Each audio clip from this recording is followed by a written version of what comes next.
And I want to thank Mr.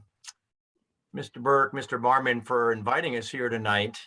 And really quite an introduction, Mr. Barman. And I think you could really be the poster patient for what we're talking about tonight.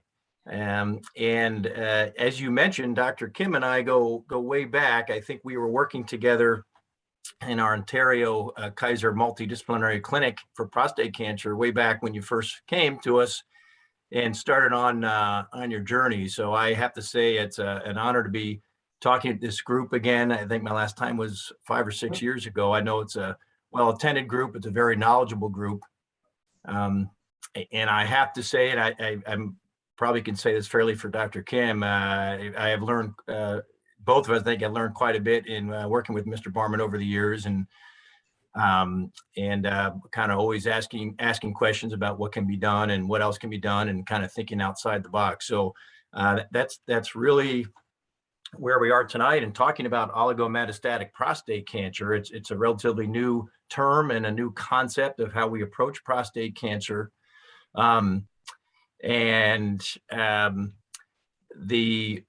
Let's see here. I'll make sure that we got everything working, because Dave, doesn't seem to let me advance the screen. But put your cursor over your presentation and press there we down. go. Yeah, there we go. Yeah, okay. Yeah, so I don't have any association with any companies. And so I think we'll start with a definition. I'm going to kind of give a little introduction to the topic and the idea, talk a little bit about some of the imaging that is become recently available. And then I'm going to turn it over to Dr. Kim, who's going to talk more about the treatment approach to this. And so when we talk about oligometastatic prostate cancer, we're talking about evidence for at least one area of spread, but not widespread cancer beyond the prostate. Kind of the definitions I think that are most commonly used in these recent years with this topic are somewhere between 1 and no more than 3 areas of spread of the prostate cancer. And so another way to kind of think of it is it's an intermediate state between a localized, where the cancer is contained in the prostate and we don't think it's spread, and then true systemic cancer where we know there's evidence of it spreading to many different areas. This diagnosis is almost always made on imaging and different kinds of imaging traditionally, which we'll talk a little bit about. And this state can occur at the time of diagnosis if you're diagnosed with more aggressive prostate cancer. And some of you out there may have been in this situation where the cancer is more aggressive. And there's evidence of spread maybe to the lymph nodes around the prostate, or maybe one area of bone. But it can also happen after you've already undergone treatment and you've had radiation, you've had surgery, and you're doing fine for a few years, and then something pops up. So that prior to this, really the approach, and Mr. Barman talked about this, was, if we take the cancers out of the prostate, well, you're just going to go on some hormone therapy, and we really don't think radiation or surgery or any of these other things are going to be a benefit to you. And that's really been the approach for a long time, most of the history of treatment for prostate cancer. But that approach is starting to change based on quite a bit of data, much of which Dr. Kim will get into. And so the key at the time of diagnosis, or if we think prostate cancer has come back, is defining the extent of the disease. Is it just in the prostate? Is it beyond the prostate to lymph nodes or into the bone? And traditionally, we've done this with CT scans and MRIs, which have relatively low sensitivity for detecting spread of prostate cancer, really looking at kind of enlargement of structures, lymph nodes, and whether they're a little bit larger than normal or not. A bone scan, it shows a little more in terms of activity of cancer cells, but is only effective typically in very high PSAs. So we can't tell much in PSAs typically that are less than 20. And then some of you certainly probably had PET scans in the past. They typically are quite ineffective for prostate cancer, as most prostate cancer cells are not what we call metabolically active enough with the standard tracer that's been used in PET scans in the past. So there's a whole next generation of imaging studies where we're trying to better see the cancer.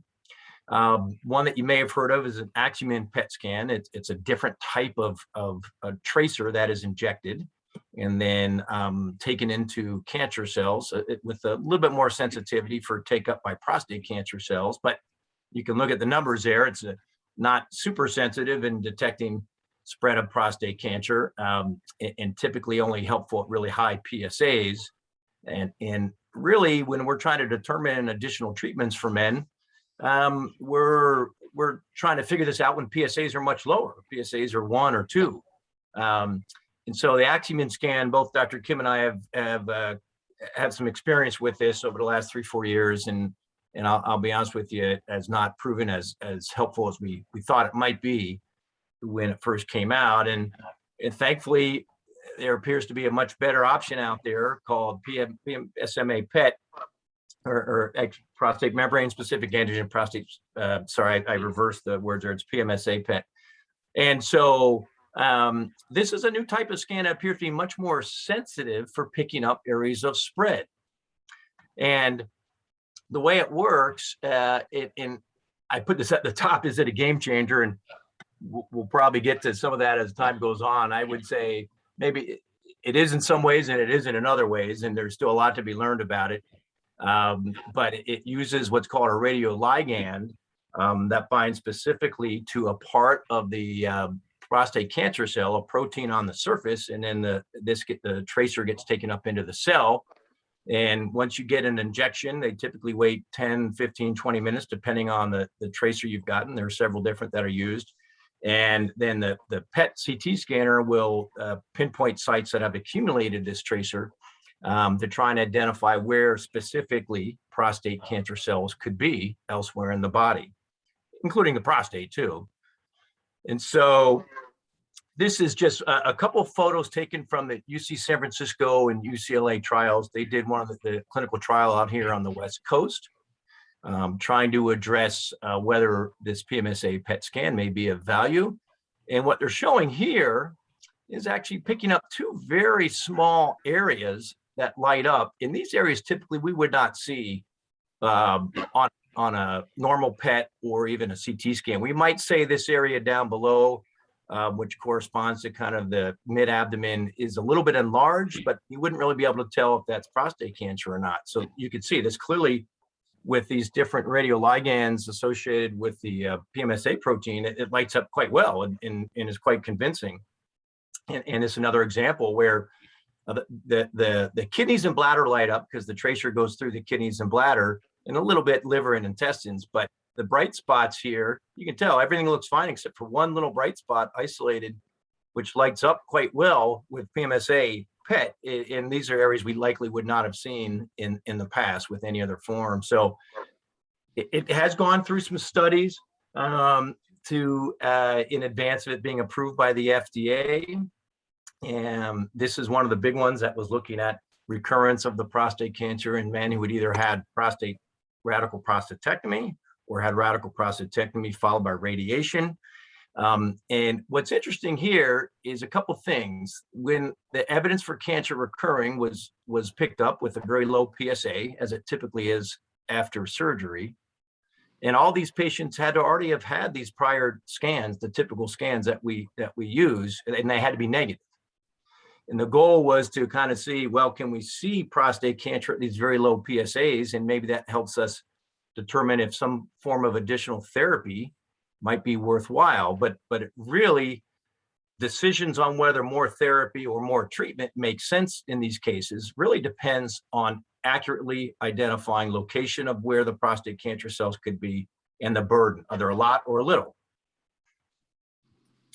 And so I don't want to have to get into too many details. These are some graphs from this study, but 2 things I think are important to bring up from this is the higher the PSA is, the more likely the PSMA scan is to pick up some evidence of prostate cancer somewhere else in the body. So this is a PSA of less than 0.5, a very low number. It's still not bad. 73%, but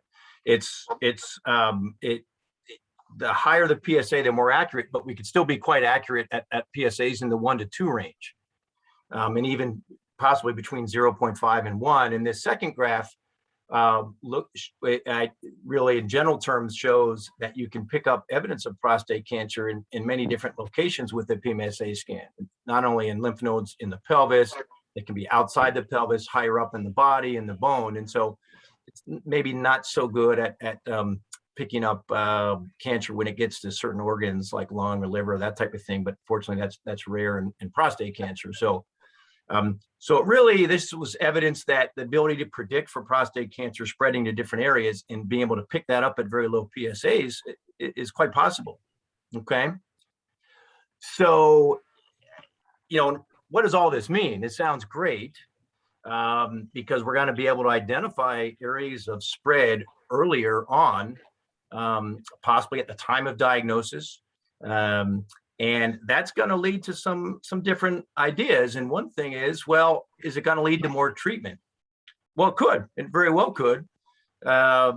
If we, based on some things Dr. Kim's going to tell you about, we find areas of spread and it's only to 1 or 2 spots, that might lead to a combination of treatments to try and still treat the prostate cancer, where in the old days, that was going to be basically just a Lupron.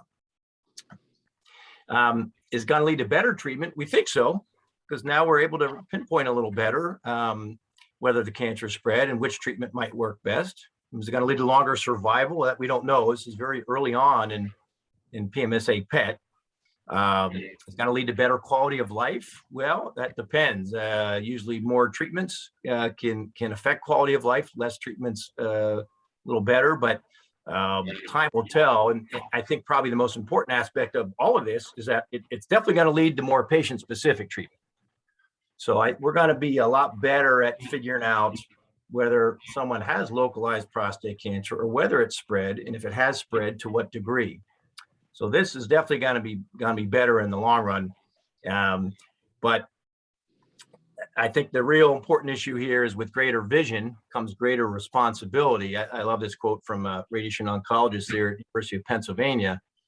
And we are going to have greater vision for prostate cancer, but it also comes with the responsibility of understanding when is this test going to work best, because it's not something that everyone's going to get. It's going to depend on the grade of the cancer, the stage of the cancer, if it's recurred, what your PSA is, lots of different interpretations. And so the goal of the medical community and things Dr. Kim and I are currently working on for our entire Southern California region is trying to identify exactly when it's best to use this PSMA PET scan.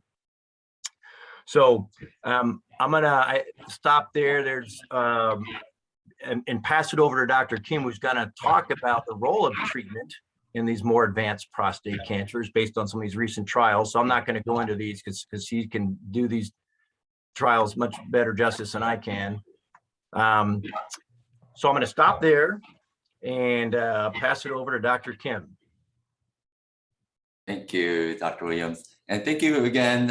It's an honor to be able to talk to everyone about and having this opportunity to talk about this new part of treatment for prostate cancer. It is new. I mean, in one sense it's old, one sense it's new. I mean, if you kind of think about the overall topic for tonight, is that we're talking about metastatic prostate cancer, which means that the cancer has spread throughout the body. Well, that has always existed. So we can ask ourselves, why are we now talking about it again? What has changed? And so that is what this concept of oligometastatic disease is all about. So let me just start my presentation real quick, and then we'll get into kind of the meat of my part of it. So again, I'm Dong Kim. I'm from the Department of Radiation Oncology based out in Los Angeles, but I'm stationed out in the Orange County facility. And tonight, the part that I wanted to hit on tonight was, in terms of our outline for tonight, is to talk about what it means to be metastatic versus oligometastatic. I mean, it's a fancy, difficult word to say, but what does that mean in actual, just everyday concepts? And then with that in mind, then we can talk also about, okay, where does radiation fits in when we see a patient that has oligometastatic disease? So in one sense, everything that Mr. Barman talked about today, I mean, this was a discussion that, Dr. Williams and I with Mr. Barman had, almost 10 years ago. And so that means this concept has been in its infancy a long time, but now it's finally it's ready for prime time because of one of the topics that Dr. Williams talked about. Now that we have better imaging, there's two things that has happened for us. One is that when someone presents with a cancer we think is just in the prostate, now because of this new imaging, now we also know that that wasn't it. It was in the prostate, but it could be somewhere else. So that means we can adjust our treatment. We don't just do our treatment just to the prostate, but now that we can see that it's somewhere else, we can also direct it there. So that's one of the ways that this, the new imaging is helping us with. But another way is that when someone shows up with cancer that may be in multiple locations, it helps us focus down where that is. And that's where everything starts. Whenever someone gets diagnosed with cancer, or for our topic tonight is prostate cancer, is we first need to know where it is for us to treat it. Is it just in the prostate area? Is it beyond the prostate area? Is it spread throughout the body? And so that's why, again, my first slide is the same as Dr. Williams' slide, because we have to talk about the extent of disease. Is it just there in the prostate, or is it beyond? And when we talk about beyond, there's different levels of being beyond. It could be just immediately outside of the prostate, or it could be systemic or throughout the body. It could be sitting in a bone on your shoulder or sitting in the bone in your skull. It's just somewhere else beyond where it started from. And we use a whole host of different ways to describe it. I mean, we have things that are technically, medically technical, like stage and risk categories. Sometimes we talk about early and advanced. And when we talk about it in more everyday terms, sometimes we talk about it, is it curable? Is it incurable? Is it aggressive or is it not aggressive? But the specific topic that we're talking about tonight is about when we normally talk about incurable cancer, things we thought it was incurable, things that have spread throughout the body. So if it's already out, we can't bring it back in, so we can't cure it. And so that's what metastatic disease means. But now that we know what metastatic disease is all about, and we have this imaging, and also the new technology to treat it, in one sense, I'm not going to spend too much time tonight about these very specific nitty-gritty things about the radiation treatment, because in one sense, this radiation treatment technology has always existed. It's now just being applied in a very specialized way, because now that we're able to find these spots that we weren't able to see before. So if we just kind of move back a little bit and just talk about, okay, so away from the topic of metastatic disease, but more just for prostate cancer in general. So when someone gets diagnosed with prostate cancer, my little cartoon character here, you see the green pentagon, which is basically the prostate. So that means we don't see cancer anywhere else. It's just in that green dot, that's where the cancer is. And so that's why we call it curable, because you can go in there, either cut the whole thing out and get rid of the cancer, or you can give it radiation, kill off the whole thing, and then you're cured. And so we think about, okay, if the cancer is really localized, you just need one treatment. You can just aim at it or cut it out, and then you're done. But what but the next level of cancer is when it's a bit more aggressive. The cancer could still look like it's only in the prostate area, but maybe it's growing out a little bit more. And so that's why sometimes when you go to us doctors, we talk about, okay, maybe surgery alone isn't enough. Maybe you have to add surgery plus the radiation afterwards around it. Or sometimes even with radiation, you might need to do radiation, but you also need some anti-hormone therapy in order to help the radiation out in the region. So that's what we think about high-risk cancer or more aggressive cancer, but we can ask ourselves, not everyone gets cured with high-risk cancer, high-risk aggressive prostate cancer. And why is that? Well, it's not because the surgery doesn't work, and it's not because the radiation doesn't work, but in reality, what's happening is that the cancer, we see it in the prostate, but it's actually microscopically in other parts of the body already. So the red dots that is in my cartoon here is the things that's cancer, but we just can't see it, it's there. And so that means we cut out the prostate, we give radiation to the prostate, and yet the cancer still comes back because it's already out. It's already microscopically spread.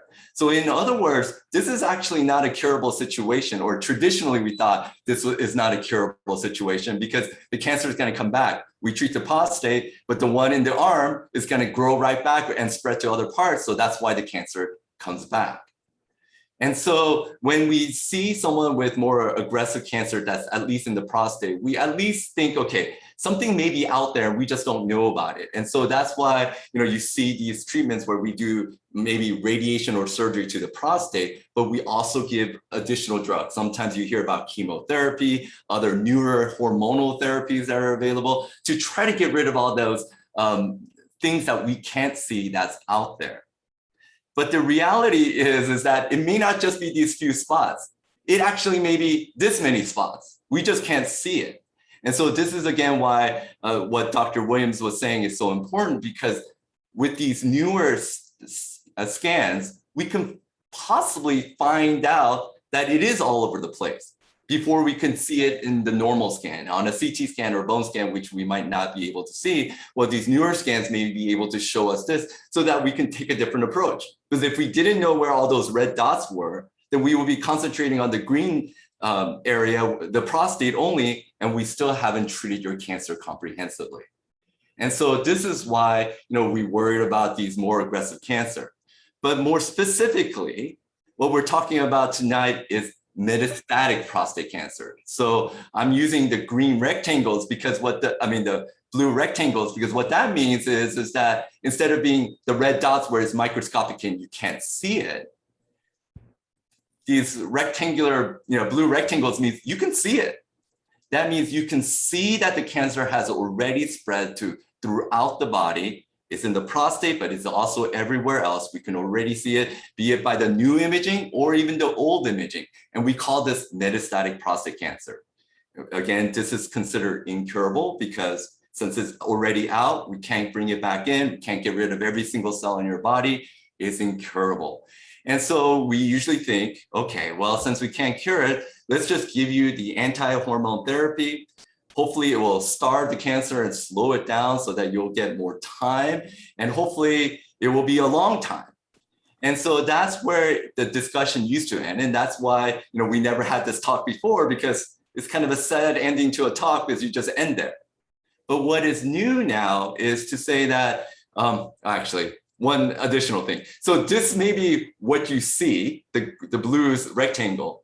But in actuality, it's the blue rectangles, the red dots, the cancer is just all over. That's why, again, we used to consider this incurable. We can kind of treat it and slow it down, but that's the extent of what we can do. So what's new is, again, what we call oligometastatic disease. And so I'm going to just start out with just a few definitions, but basically, like Dr. Williams was saying, we usually think about, well, if there is sites outside of the prostate that's maybe 3 or less, but there isn't a specific, there hasn't been a consensus in terms of exactly what number we should call oligo, meaning just limited, as opposed to already being widespread. But basically, oligometastatic disease means that the cancer has spread, so it is metastatic. Officially, it is spread. Officially, again, it's considered stage 4, it's incurable in textbook language. But what's a little bit nuanced difference is that it's only to a few sites. Again, how many is a few? We think maybe 5 or less or 3 or less, but it looks like if it's just a handful of different things, a handful of sites, then we can actually do something very meaningful to it.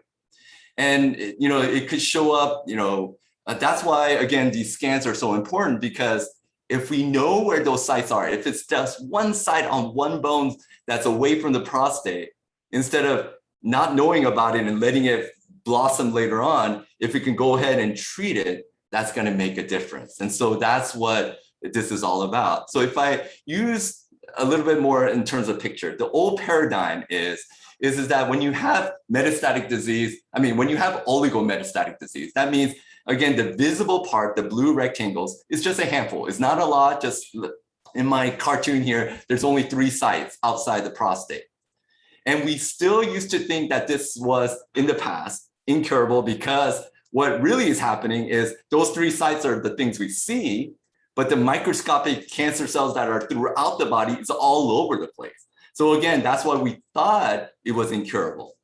But now what we're looking at is that, okay, when we see only 3 visible locations, maybe we don't see, maybe the microscopic stuff isn't all around, but maybe it's only just limited.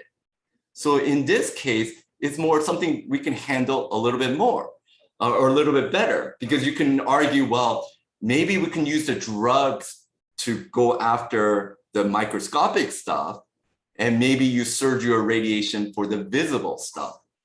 And so this is the change in thought. We used to never think that a state like this will have ever existed, because we thought once it's out everywhere.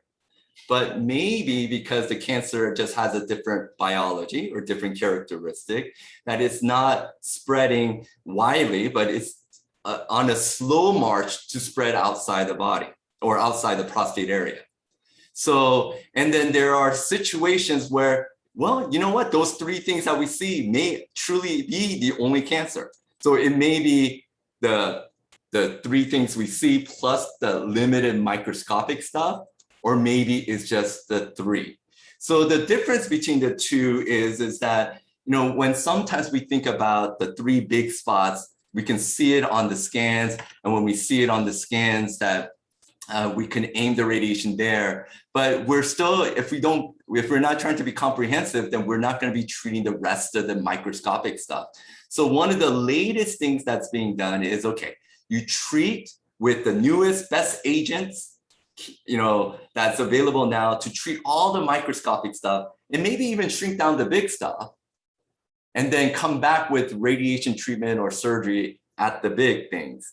Or if it truly is just the visible part, and there is a low chance there could be any microscopic stuff out there, then you could even argue, maybe we can skip the drugs. Because if any of you have been on the anti-testosterone injection, the Lupron, the Eligard injection, it's not a pleasant treatment.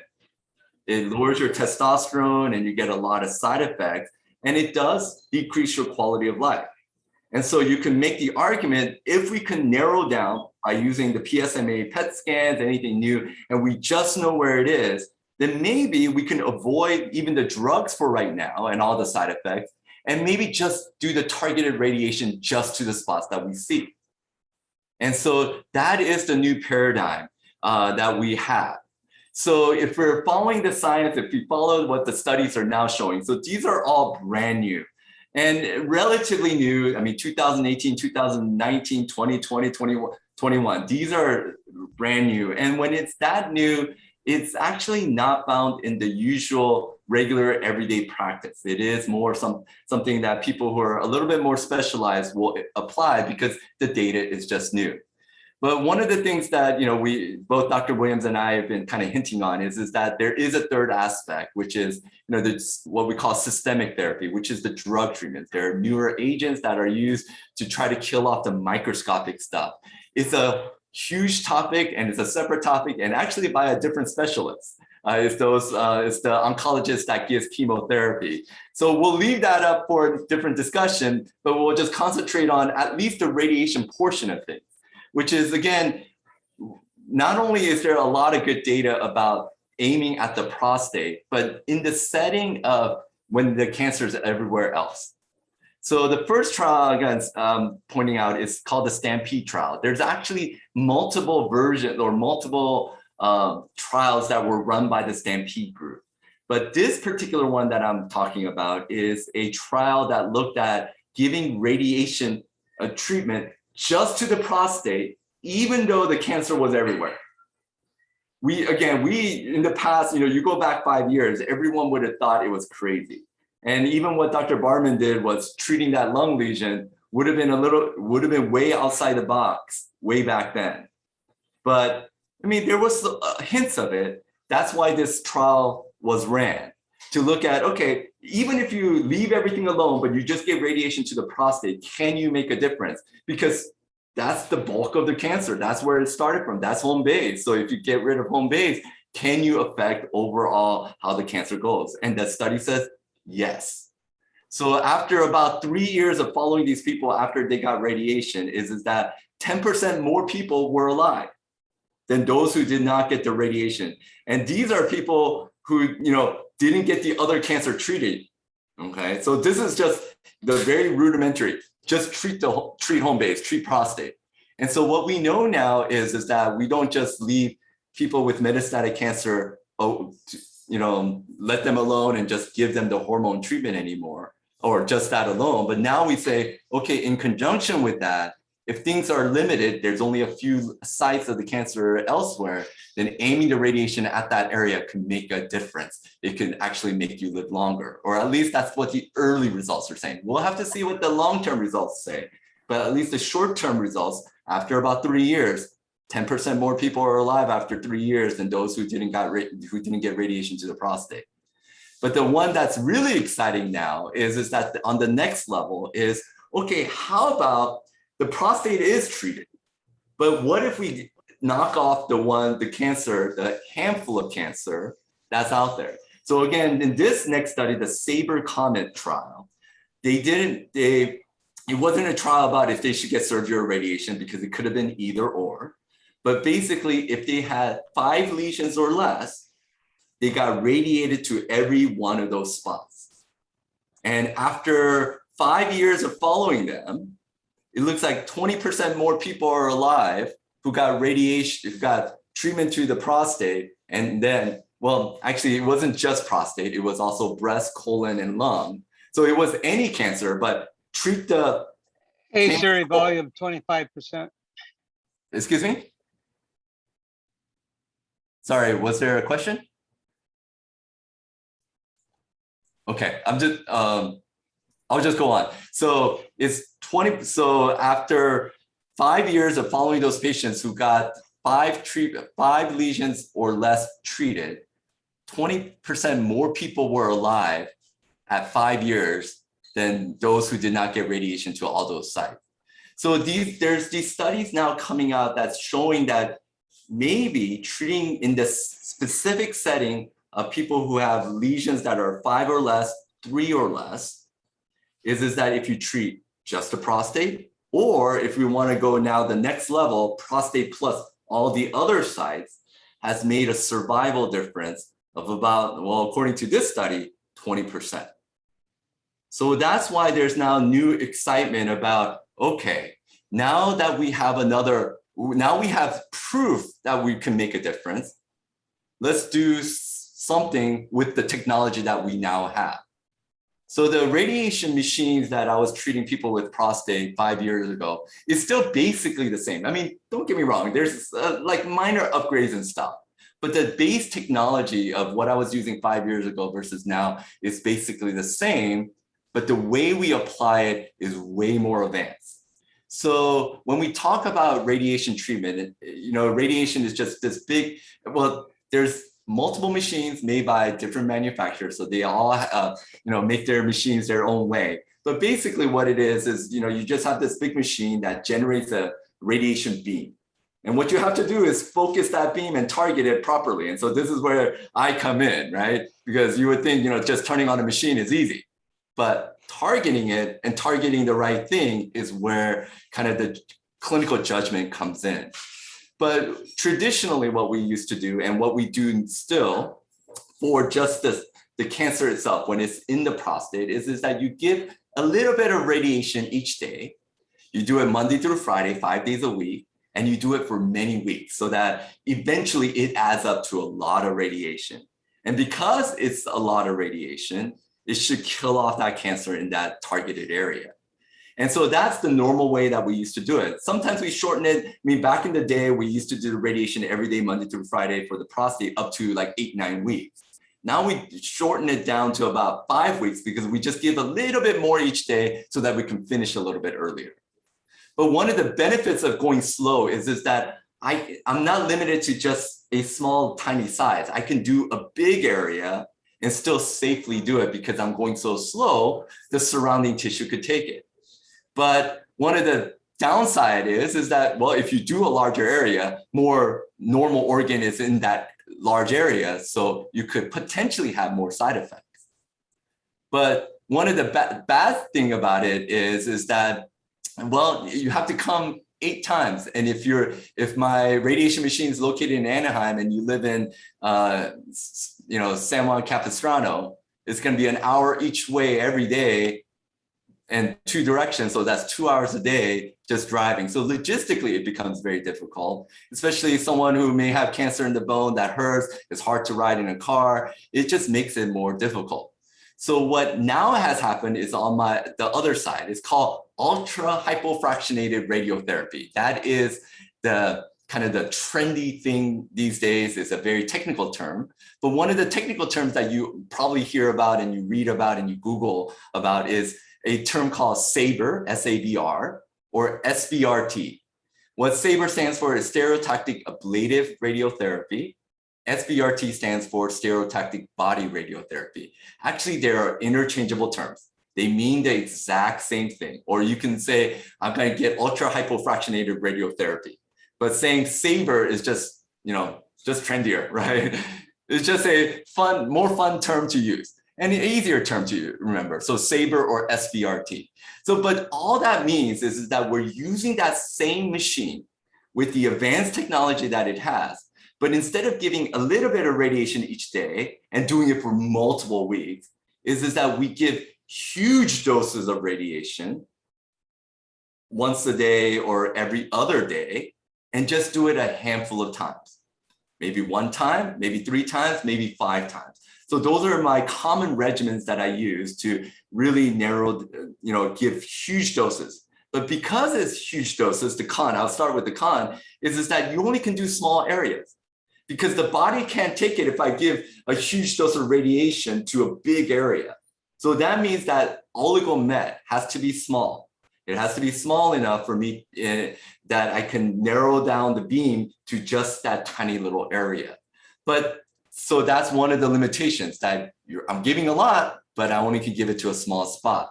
And because I'm giving so much radiation all at one day, you could also imagine maybe the immediate surrounding area just gets angrier, right? It gets more inflamed and more irritated, and so potentially more side effects. So that could be one of the potential downsides.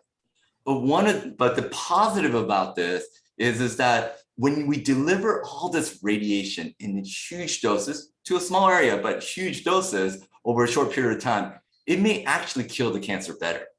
So if it's sitting in the bone and I can give the radiation in one big shot, I could probably eradicate the whole thing with one big shot. We used to not think that, and we used to not be able to do that because the machines weren't that advanced. But now all these newer machines that we have over the last 5 to 10 years. So again, going back to Mr. Barman, the technology that we use, that machine, yes, we got a slightly updated machine, but that technology to narrow it down existed even back then. But now we could apply it in this situation because now we have studies that show we're making a difference.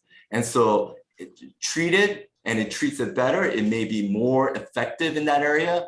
And just logistically, it's better. For someone who has a lesion in the bone that hurts, well, again, driving 1 hour each way for several weeks is going to be a big chore. But if they just have to come back and forth 1 time and still be more effective or just as effective, now we're talking about a meaningful treatment. Not only is it meaningful in terms of making a difference in terms of cancer, but meaningful in terms of quality of life. You don't need to come as often. I don't need to aggravate the site with 8 weeks of radiation treatment. And so that's what SABR and SBRT is all about. So I don't have really any pictures about the machine itself, because frankly, yeah, you can just Google it, and the machine that we used 2 years ago is still the same machine, but now with all the advances in software, technology, AI, allows us to just track something that's tiny, even if it's moving, that we could adjust for the movement and just treat the radiation when even on a moving target, even if it's small, even if it's 1 millimeter in size. And so that's what SBRT has allowed us to do to make a difference in these metastatic situations, especially in oligometastatic disease. So just to kind of recap, now we have a newer understanding of what metastatic disease is all about. It's nuanced. It's the same. It's still spread. It's still potentially incurable. But in the limited situations with the new advances of imaging that we have, is that maybe we can narrow it down to people who could really benefit because they don't have truly metastatic disease, but they have limited. And again, we thought that was incurable, but now we think with the new advances in treatment, not only in terms of radiation, which I just described, but also like I was alluding to about the new drugs, and even new advances in surgery in terms of what they do. So they sometimes would go back and take out more lymph nodes if they come back. And so there's data for that as well. And so there's just these new advances that are supported by these studies. And all of that will hopefully translate into better outcomes where people are living longer, but not only living longer, but living better. Because if you treat the bone lesion and we make it go away, then it's not going to hurt in the future. So your quality of life is also improved. And I think that's kind of the end of what I wanted to say. I guess we'll open it up to questions or any comments. Well, I thank you both, Dr. Williams and Dr. Kim, and we certainly have questions for you. This one comes from Mike. If a PSMA PET identifies a single distant oligometastatic disease, in addition to radiation of the identified spots, can you maybe identify those systemic treatments for the undetectable micromets? He is 6 years from the original treatment with original biopsy of Gleason 5.4.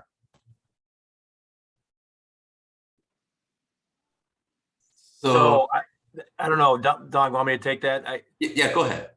Yeah, and so I want to make sure I understand the question correctly. So talking about identifying a single spot, and then is he asking if the PSMA PET may be able to identify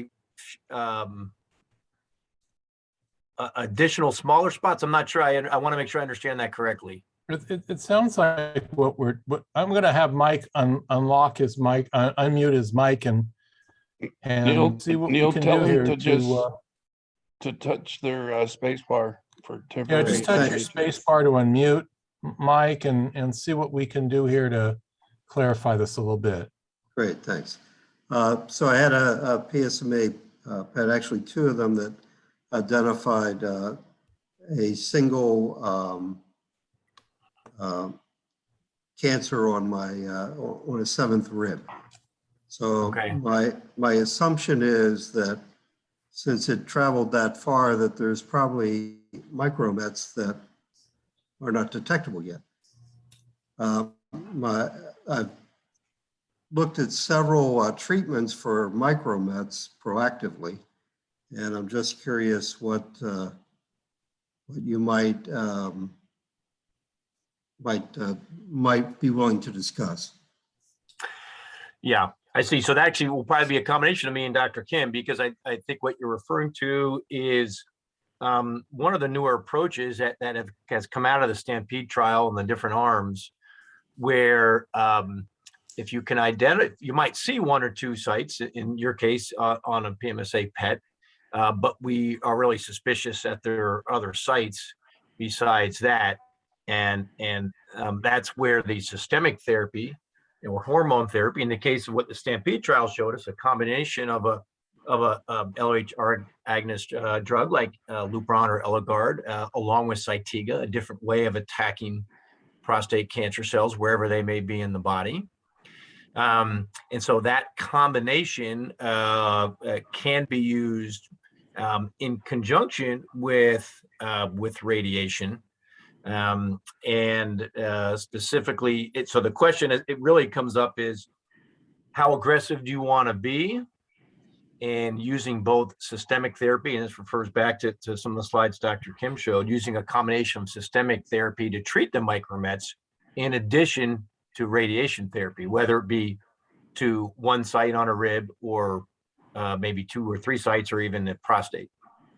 Okay, so typically, if I wanted to be aggressive, Lupron plus Appy or Zytiga would be a common way to go.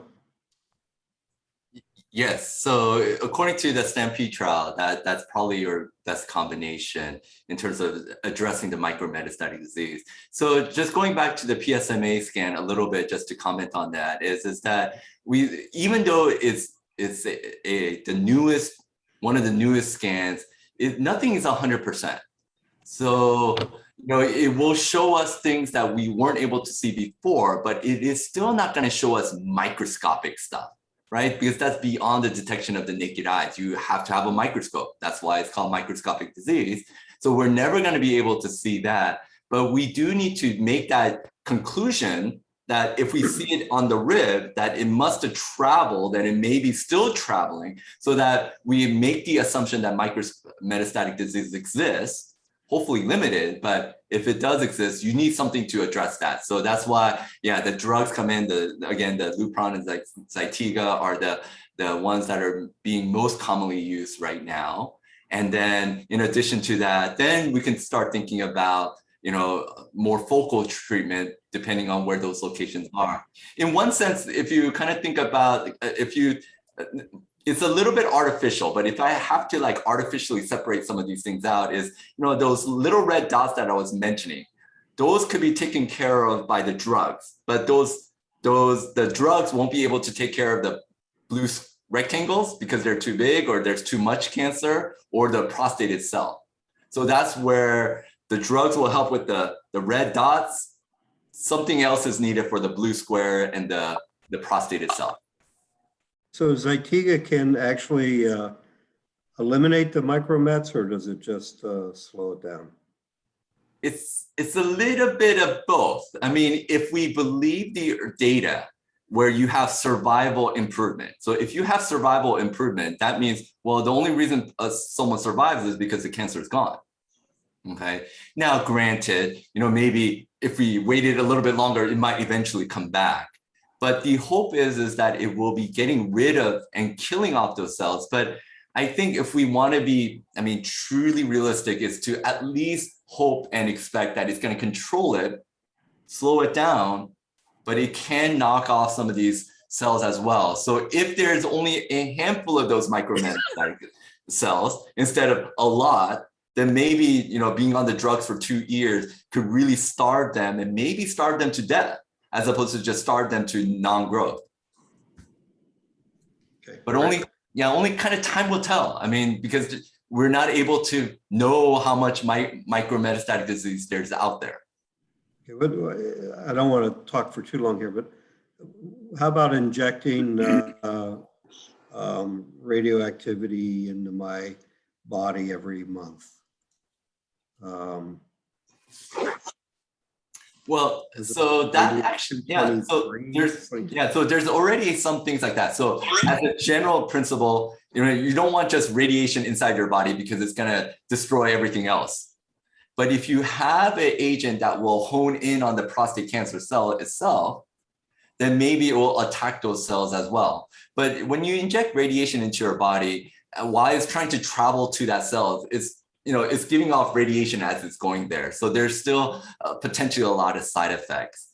So there's some promising treatments where they are putting that PSMA tracer and they put something radioactive onto it, and so that it could go chase down the cancer. Mm-hmm. But it's still early, it's showing promise, but it does still have a lot of systemic side effects because it is going everywhere in one sense. Great, thank you very much, both of you. And I think, Neil, I think there was a question along those lines. If I recall seeing in the post, maybe someone was asking about the theranostics and lutetium-177. I think it was, did I see that somewhere? I thought I saw something here about theranostics. It was, I think, Kaiser's why don't, Bill, you want to clear that up for us? I was just curious. I was very curious about Kaiser's position PMSA scanning, as well as the approach for theranostics after the end of the year when it's approved? Yeah, it's good question. So I'll start with that. So Dr. Kim and I have been working on this with the head of our nuclear medicine. So PET scan is a nuclear medicine scan because of the radio tracers that are used. So it's run very precisely by radiologists who specialize in nuclear medicine. One of the things Dr. Kim and I are charged in trying to sort out how best this scan can be used for our patient population. So the scan is coming soon within our system, realistically, probably in the next few months.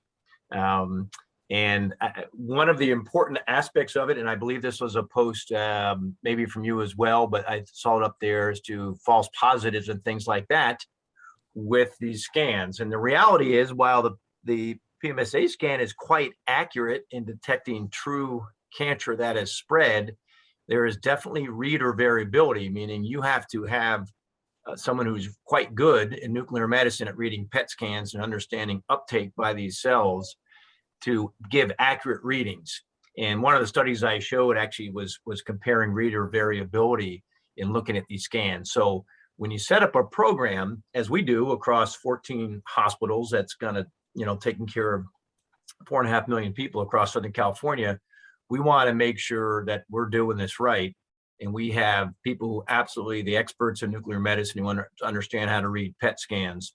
Obtaining the radio tracer and all that, that's pretty straightforward. And injections are given hundreds of times a day for PET scans across Southern California. But it's really understanding how these scans are going to be read to be sure that we're limiting the number of false positives, meaning readings that say, oh, there's cancer there when there isn't. Because obviously you want to limit that as much as possible if treatment recommendations are going to be based on seeing a spot in a lymph node high up or not. Are you following any of the work they're doing in Germany at Bad Berka in theranostics? So I can answer this. So I'm following that peripherally because of a handful of reasons. One is, so theranostic basically is a kind of meshed up word, basically, right? It's therapeutic, meaning that you're trying to do something that's treat something, and diagnostic, meaning that you're using something that will help image something. So you're trying to combine the two. So you're using, let's say, the PSMA tracer, and then again, putting something radioactive to it so that that PSMA will hone in on a prostate cell and then will deliver that radioactive dye to it to try to kill it off. But if we think about it, the studies that are ongoing right now are in the setting where they're kind of out of options. So it really hasn't been studied for people who are just presenting with cancer. So we shouldn't jump the gun and say that is what I want or I need, because if you just have cancer in the prostate, why would you want radiation to go all over your body just to make it there, right? So that's why, I think, for right now, it is very interesting. Don't get me wrong. We're keeping tabs on it, but just because it's the latest doesn't mean it's probably the best, because the best in one sense already exists. But on top of that, for the situation where the cancer has spread and where you need that drug to go everywhere, but try to hone it in a little bit more specifically, that's where theranostics come in. And so hopefully it turns out to be FDA approved. Hopefully it turns out long-term data will be solid, and it does look very promising. But I think it would just be one of many things that we can do for advanced prostate cancer. One last question. I hate to get off this subject, but nobody has said anything about Kaiser actually has a theranostics program.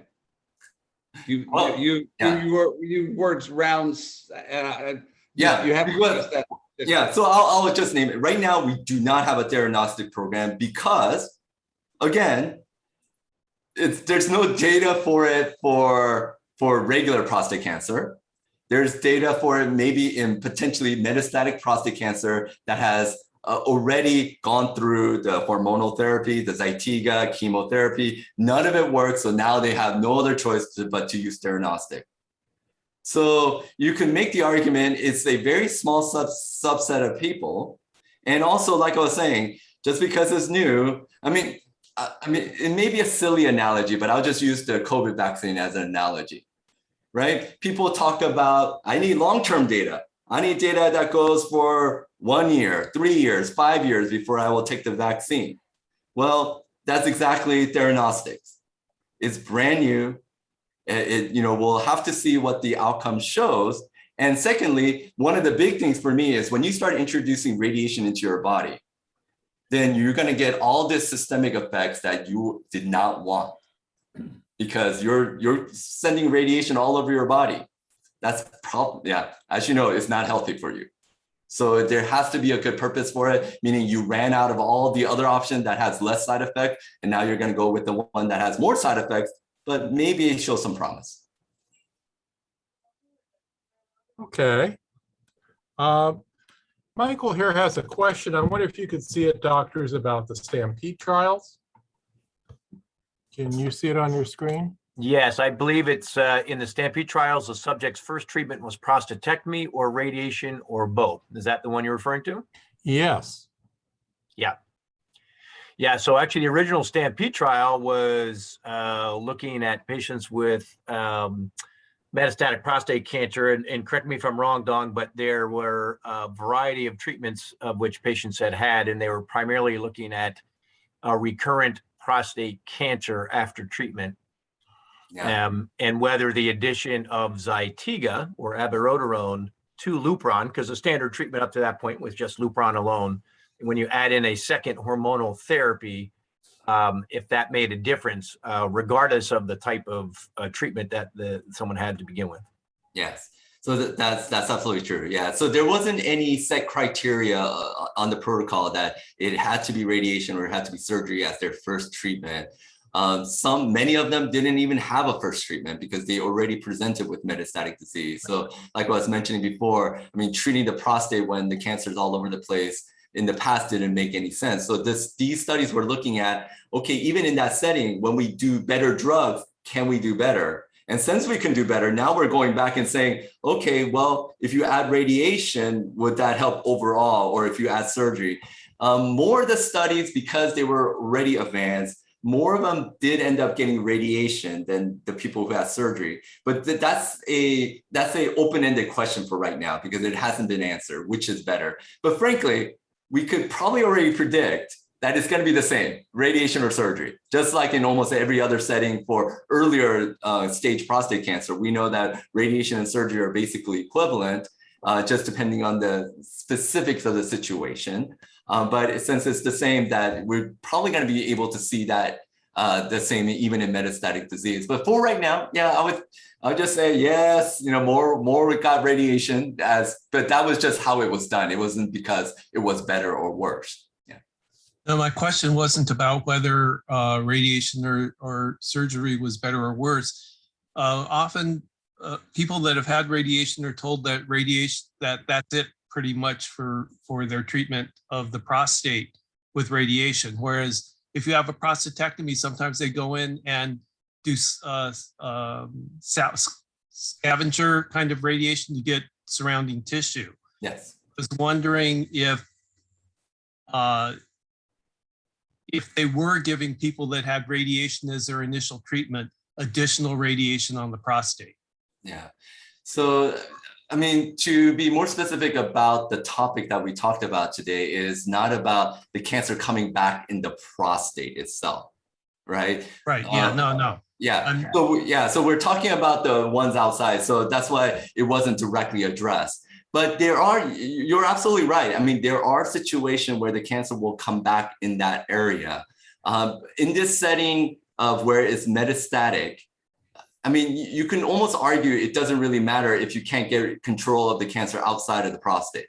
So if the cancer is all over the bones and you can't treat it. So it's an indirect way to answer it. But I mean, it's a true statement that you can't do more radiation after you do radiation.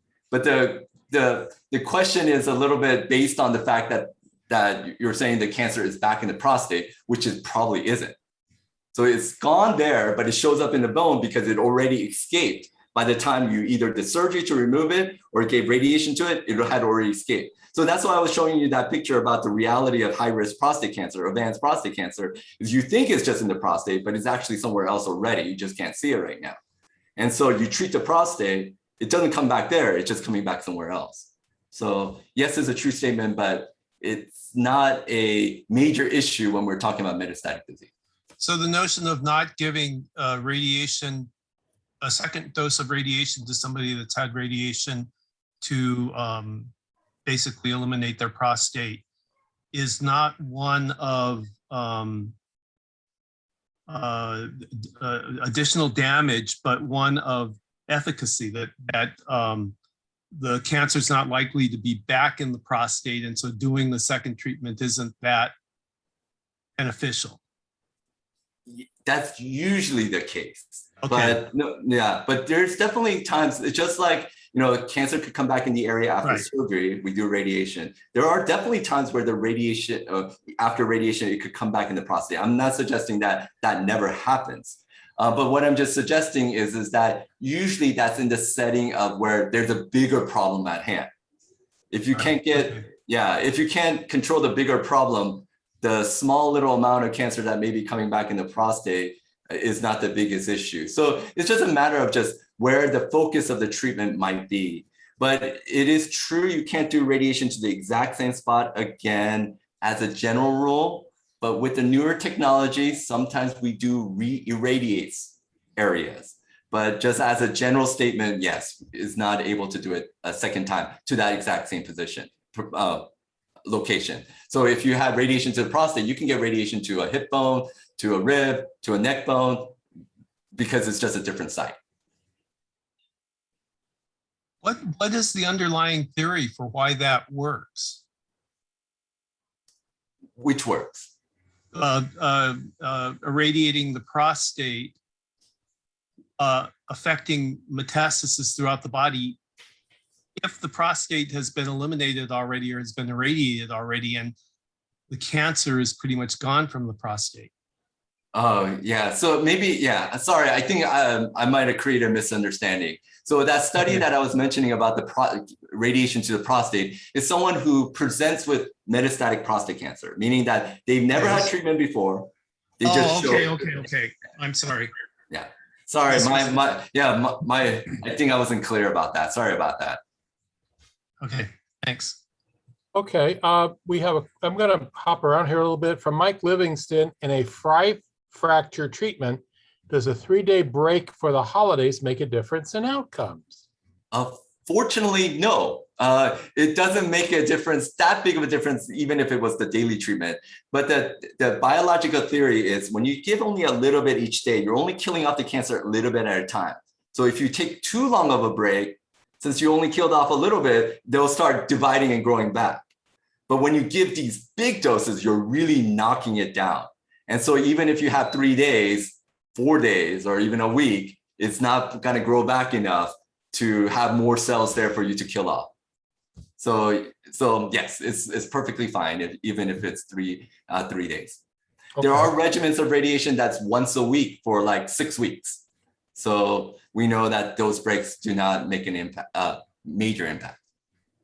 Excellent. Bob has a question. Is there a preference for gallium-68 versus F-18 for the PSMA PET PET scan, and does each have its own particular niche or specialty? Yeah. So Yeah. You want to take that? It's a good question. It's a good question. The more recent studies were using F-18, which looks like it may have a little better sensitivity. The early studies used gallium-68. Honestly, in my review, I'm not sure there's a huge difference between the two, and it's going to come down to probably what the newer studies show and what the availability of the radioligand is. And so they both have been studied and both have shown to work. And overall, I mean, they have different sensitivity for different sites. So let's say the F-18 often are supposed to be a little bit better at detecting lesions in the bone. But if it's a prostate cell, I mean, the PSMA should pick it up even in the bone. So there's a lot of overlap. So there really isn't a preference from our end from a clinical standpoint when we do it. We just want the latest scan that is sensitive enough to pick it up in the earliest stages.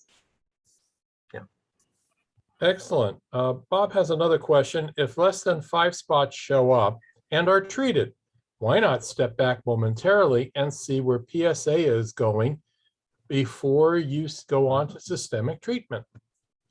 Yes. Good question. Yeah, great question. And actually, that is outside the box thinking that is being applied right now. That's absolutely true. Because why? The systemic therapy has side effects. So if you can hold off on it by just doing targeted treatment just to a certain location, and if the PSA responds and goes down, then you can argue you don't need to start right away. Now, again, we still want to acknowledge that the microscopic metastatic disease is out there, or it could be out there. But yes, if the PSA responds and it's down and stays down after just the radiation treatment, then you can make the argument not starting. So that is something new. That is probably going to be the next studies that are going to be coming out. Can you delay the need of systemic therapy by doing radiation to those limited spots? And those are things that people are doing. We do that in the correct situations, but it's still an ongoing area of study. Steve and Lal want to know if a man is being treated with radiation and Lupron, how long will he have to stay on Lupron after radiation? If the radiation is for high-risk prostate cancer or more advanced fast-growing prostate cancer, the average length is about 2 years, but it could be as short as 6 months to 3 years or indefinitely, because studies exist for supporting all the above. But most radiation oncologists will take kind of the average number of all these studies and do about 18 months to 2 years or 24 months. If you have like medium fast-growing cancer called intermediate risk prostate cancer, is only for 6 months. And then if you have metastatic disease, the hormonal therapy is officially indefinite. But in this setting of oligometastatic disease and you end up doing radiation to these spots, we do venture stopping it at 2 years, just like if you had high risk prostate cancer. Okay. Neil, do you see the hand up by Marty? I don't see a hand up by Marty. I have one more question from Amy McCormick. And then we're going to get to Marty. Are you saying that there is a possibility that systemic testosterone lowering treatments like Lupron may actually completely eliminate micrometastatic disease? Yeah, I can take this, Dong. I mean, it's a really good question, and it's a difference between what we've seen in the lab and what exists in humans. And in the lab, when they're studying cells, they see complete cell death of prostate cancer cell lines when treated with things like Lupron. But in reality, the long-held thought has been that there are many different clones of prostate cancer within the same person, and that while you may kill off some of the prostate cancer cells, there are other clones that are naturally genetically resistant. And so the general held thought is that it's unlikely to completely eliminate all micrometastatic disease, no matter what you're using. But the reality is that clinically, we've, both Dr. Kim and I have seen cases where patients, even when they've had visible disease that has disappeared and even patients have come off the hormonal therapy for a period of 1 or 2 years without anything showing up. But in general, the thought is that it's unlikely to completely eliminate the disease, but certainly shut it down and keep it from growing again for extended period of time, usually measured in years. And just to add to that, I think generally we can think about it as a issue of magnitude. If there is a lot of micrometastatic disease, we can't see it, but there's a lot of it. No, Lupron will not get rid of it all. It won't. And the Lupron's intention is not that anyway. It's to kind of, I'm just using kind of layman's term to say that it's trying to starve the cancer to just keep it asleep in one sense.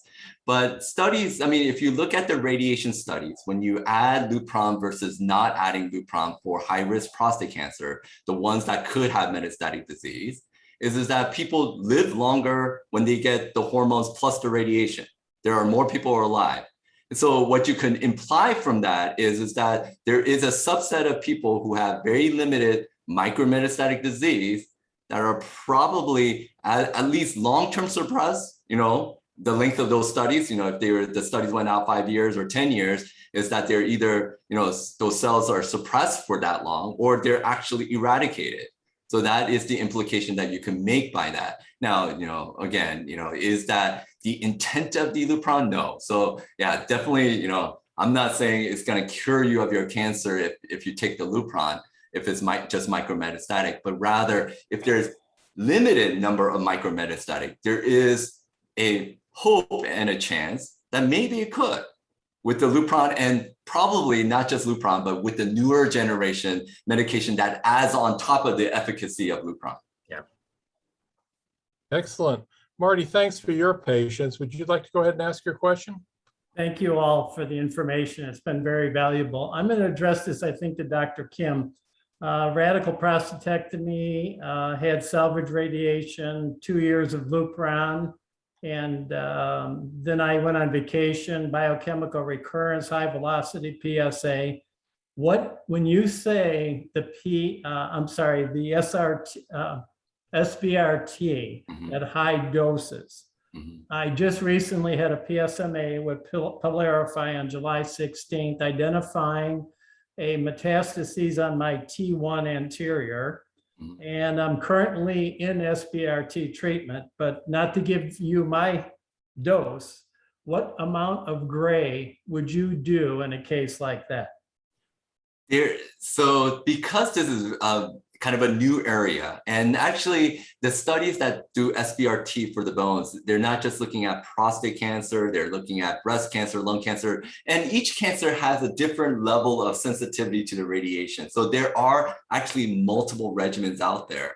And so there's been regimens that's implemented at 12 gray times 2, 10 gray times 3, or 24 gray times 1. So there are a variety, and the way that they come up with these numbers is based on kind of a numerical formula of cellular systems. So it's not we shouldn't depend on these numerical formulas because they may not be truly accurate in the biological system. But this is how they've come up with these types of different regimens. And depending on how large or small the field is, then we vary it. So if it's just one area, sometimes I just do one treatment. That's somewhere between 14 to 20 gray worth of it. Or I will split it up because if I do 2 areas, maybe I'll do it in 2 days or 3 days. So it could vary. Okay, because they're doing 10 gray, 3 days intermittently. So I'll be a total of 30 gray. That's an excellent, robust amount that is with the intent, that amount is with the intent of eradication. Good. Now, is that going to truly eradicate everything in that bone? Well, again, that's the intent. Time will tell. And then the other thing that we've been talking about is even though that may be gone, we still need to be wary of the micrometastatic stuff that may be hiding out somewhere. Hopefully there isn't any, but those are the concerns. Thank you very much. Sure. Neil? Would anybody, oh, hi, Dr. Metzger, yes. Well, I just want to thank Dr. Williams and Dr. Kim for great information. Go back to your committees because Theranostics is here. So it'd be great if Kaiser could use it. I'm really impressed that you're using SBRT because at least I found that I think it's certainly a very good treatment. Prostate cancer circulating DNA, it's everywhere. All those little red dots you showed on your one diagram, that's what we got to go for. So let's hope somebody comes along with more treatments and more ways to go. But I appreciate you guys putting in the time and helping us try and understand all this. Thank you. Yeah, very welcome. Thank you. Thank you both very much. Does anyone else have any other? Oh, Marty, it looks like you got another question. No, that No? was just a thumbs up to say. Oh, that- thank that's you. where I agree. Neil, Thank you. you got time for one more question? I sure do. Yeah. Dr. Kim, if a person, this had one prostate cancer location in the body and it was in the bone, would you choose SBRT or radium-225 for that one location? SBRT every night of the day. Yeah. Thank you. Well, yeah, because as you might imagine, again, when you inject a radioactive dye, it does have to travel through the bloodstream all around before it reaches that one spot. Mhm. So that radiation is continuously being given off as it's circulating through your body, killing off bone cells, bone marrow cells. And so that's why that's one of the major side effects of these injectable stuff is that bone marrow suppression.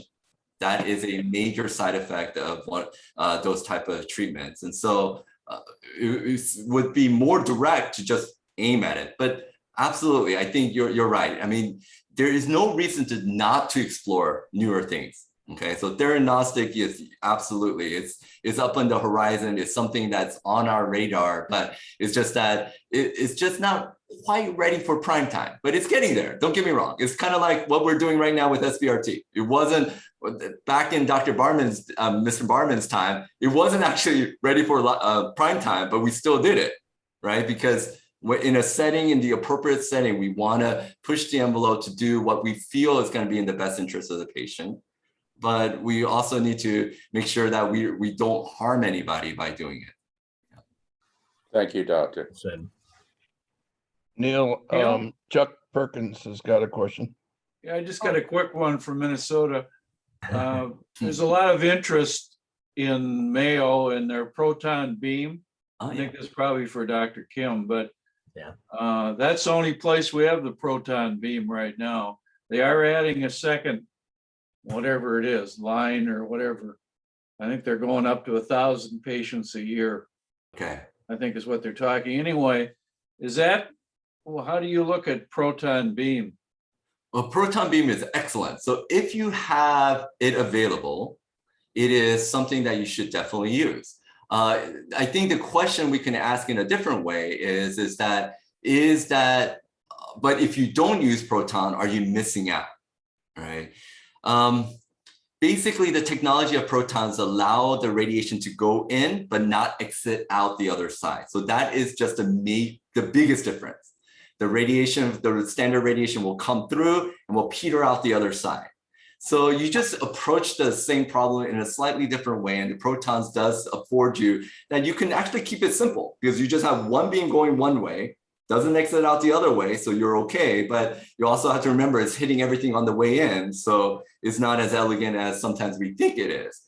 Secondly, is that the biological effectiveness of proton versus photons is actually considered equivalent. So if you get the same dose into the cancer to that same spot, the cure rate or the chance of eliminating cancer in that spot is going to be the same. So that's why, if you have protons, use it. If you don't, you can still use the standard, what 99% of the rest of the people have, and still come out with the same outcome. But it's an excellent tool if you have it. Dr. Kim, but doesn't the Bragg peak also mean that less radiation is hitting tissues before the targeted site? Yeah, so you're right. So when you look at the curve, when you look at the photon curve, it's like straight up and then it will like kind of peter out. For the Bragg peak, it's actually about medium. So it's not low. It's not that there's no radiation, but there's about medium radiation, and then it will Bragg peak and then it will shut down. Well, a couple of things. Well, since we're talking about it, I love Bragg peak. Actually, that's my, I took that as my email. I'm the only bragpeak@gmail.com. So I took it first because I was trained at Loma Linda, home of the protons before even Mayo got it. And so I did my PhD in it. There's some issues, right? So you have a peak, but if if you have a peak, but your mass is this wide, then you need to create hundreds of peaks over that distance. That means up here, you're also creating multiple entryways or multiple medium. And so it starts adding up. So you have actually a cloud of radiation that, it's accurate. But again, when you start spreading out that Bragg peak, we call it the spread out Bragg peak. I mean, you are actually exposing more radiation. And also, you also have to think about sometimes if you're too accurate, you better not miss, because if you stop the radiation here and there's a little bit of cancer right there, you just missed your cancer. So there's just pros and cons about each way. I think there's a lot of pros about protons, but there are enough cons and there's enough pros of the regular radiation that, again, I think studies show in terms of the outcome. So if you just look at not the, the physics behind it or the theory behind it, is that when you look at the radiation studies, the cure rates, like the outcome after radiation treatment for prostate cancer, the numbers are the same. The side effects, I think there's some argument about one's being better than the other, but even that, I think, could be argued that it's kind of a wash depending on which study you look at. But again, excellent treatment. Yeah, like I was saying, when I was at Loma Linda, that's what I was using. It was an excellent machine. I didn't quite understand. You said that the radiation for photon beams was lower, but doesn't the level of radiation diminishes as distance, right? So it comes in higher, down as it approaches the target, drops down after the target. Whereas the Bragg peak, you come in lower, you peak, and then you drop out. Yeah. So it seems to me that you're able to irradiate less tissue going in also. So you possibly can. So there's a couple of things. So I will answer it actually in a different way. So even if there is a big difference, which again, what I'm arguing is that the day-to-day clinical difference is probably insignificant, because again, let's just remember what the radiation has to go through. So let's say in terms of the prostate, if you have a prostate right in the middle of the pelvis, and you have a beam, proton beam coming from the side and going through and then reaching the prostate, we're arguing either it doesn't go out the other hip or it's going through the hip. But the hip could take like 10, 15 weeks of radiation and still be okay. So even if you argue that the absorption of the radiation is a little bit less, and I am agreeing with that, it is less. But I mean, is it meaningfully less enough that it causes less side effect to the hip? Well, the hip is usually not something that we worry about with radiation treatment because it's a robust organ. So, I mean, just again, numerically, absolutely. I mean, you do the math, there's going to be less what we call integral dose with protons, which is the absorbed dose of the body. Right. But does that even make a clinical difference? And so, we can argue that maybe it doesn't make a clinical difference, so it may be okay, whichever technology you're ending up using. But if you're doing a 10-year follow-up study, most of the proton patients would have been from Loma Linda, and they weren't using they're not using the same technologies, protons and photon beams now. They were trying to focus a beam by using carbon blocks. So there's a lot of diffusion and spread of the beam. It's not a very good way to get a precise beam. Yeah. And so if you're looking, the newer technology wasn't started in San Diego till about 2004. And so if you're doing a 10-year study that ends in 2014, you don't have very many of those patients showing up in that study. Most of the patients are going to be from Loma Linda with the less precise proton beam. So the studies show that, but it may not represent the real results because it's not the equivalent technology. Yeah, agreed. I mean, the newer ones like the pencil beam, proton, modulated therapies. I mean, there are definitely new technologies, just like with any other radiation machines, there's been advances. But I mean, I guess you can kind of think about it in several ways. One is kind of what you pointed out. The difference between, so it's not the proton that matters, but it's the accuracy and the preciseness of that beam, right? Yes. So like you were mentioning, right? So if that's the case, that means whatever technology you use, as long as it's as precise as you can make it and minimize the surrounding area, that you should come up with equivalent outcomes.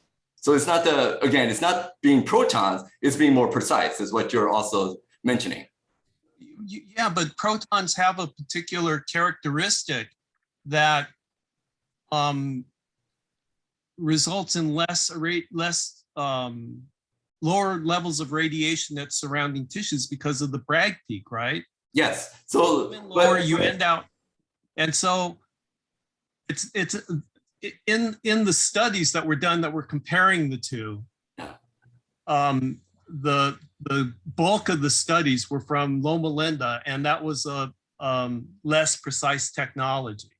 So you're comparing that less precise technology with whatever radiation photons were around at that time, and comparing if later when we see studies of pencil beam photon and pencil beam proton, my guess is that proton will come out superior because of the lower levels of radiation going in and the virtually no radiation going out of the target. Yeah. So I think, again, I think I don't want to, take up too much time, but just to kind of answer, it just depends on what metric we want to look at. So are we saying that you're going to get a better cure rate? And no studies so far have shown that ever. So there isn't a better cure rate. And then in terms of the side effects, I think it just depends on what side effects we're talking about, because, again, like I was mentioning, when you do the protons, it's very limited still in terms of its angles. And so if you're going through the hip, well, with regular radiation treatment, the possibility of damaging the hip bone is less than 1%. So proton could improve on less than 1%, but it's not going to be a meaningful difference. So that's why the arguments are made that, well, since it doesn't make a real world difference. I mean, again, you do the math and the math is superior for prostate, but when you're getting less than 1% risk and you make it less than 1%, I mean, it's still less than, it's still better, but it's just not a meaningful real world difference. And so you can make the argument, is that a better treatment just because on paper the math works out, but in real life, your hips are still working, you're moving just fine after regular radiation treatment. And the other thing about, you were mentioning about 10 years. So we also have to remember the population that we're treating. If you're treating people who are in their 70s and we're looking at something that may happen 20 years down the road, then, you have to make it up to when you're 90. And hopefully everyone here will make it to their 90s and more. But we also have to be realistic that maybe not all of us will. I mean, my grandmother's 108, so hopefully one of us will make it like that, but I'm not sure. And so it's just a matter of, I think, perspective, because I think you're absolutely right. I'm not disagreeing with anything you're saying, because you're absolutely right in terms of the technology and the physics and the science behind it. It's just that, does that, make a day-to-day, everyday meaningful difference? And I think there's arguments both ways. I agree. I mean, I think that the differences will be the long-term effects on peripheral tissue. I think that, the targeted tissue is just a function of how much radiation targeting there, and that can be the same in either case. That's right. But the benefit of proton is that you have less radiation of non-targeted tissues, and it's not clear how. I think those are going to be long-term issues. Less radiation, it just seems, is better. Yeah. We don't know whether the results are going to be meaningful or not, but it just seems better, the same way that you're talking about not jumping on the lutetium bandwagon too quickly because of radiation that's circulating through your body. Thank you. Yeah, no, absolutely. Those are great points. I want to thank the doctors in particular for staying with us. it's getting late, and thank you both, Dr. Williams and Dr. Kim, Kaiser Permanente Medical Group, Anaheim, the Kramer Medical Center. Before we sign off tonight, we have a very bright group of men and women that work with us at Prostate Forum, and a very bright group of men and women who join us on these presentations and in our support groups. We would value your help very much if you'd like to join us on the board of directors, either as a director or as a specialist in a particular field. We're currently looking for people who are either have experience in dealing with websites and technology or would like to learn. We're also looking for people who enjoy writing, advertising, marketing, things like that. If you have skills you want to share, and right now in the age of Zoom, you don't have to live in Orange County to do this, contact me at 714-549-2058 or prostateforumoc@gmail.com. Dave, is there anything you'd like to add? No, we'll process this Zoom session and then upload it tomorrow. So wait till after tomorrow. Give me about 24 hours to get this on YouTube. Thank you very much, Dave. Yeah, thank you, doctors. Wishing you a great evening, and we'll see you again for the next presentation next month. Thanks, everyone. That was great. Thank you so Thank much. you very much. Thank you for Having us. attending. Always a pleasure. Thank you. Thanks, guys.